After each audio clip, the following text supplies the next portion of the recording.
আমাদের সবার এখন মনের মধ্যে যে হিংসা দিয়ে ভর্তি, হিংসাগুলোকে ছেড়ে দেন, মন বড় করে ফেলেন, আল্লাহর জন্য ছেড়ে দেন, হিংসা ত্যাগ করেন, গীবত করা বন্ধ করে দেন, অপবাদ দেয়া তো একেবারেই নিষেধ, পরশ্রী কাতরতা ছেড়ে দেন, মনটাকে একদম খালেস করে রাখেন।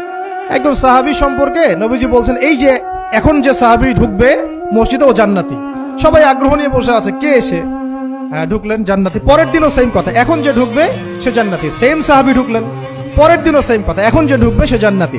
সেম সাহাবী ঢুকলেন। এবার একজন সাহাবী কৌশল করে তার বাসায় গেলেন, দেখি তো কি আমল করে সে।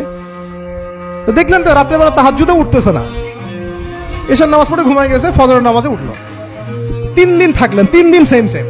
তখন তিনি বললেন, আচ্ছা ভাই, তোমার ব্যাপারে নবীজি এরকম মন্তব্য করেছেন, তোমাকে তো এমন কোনো খাস আমল করতে দেখলাম না।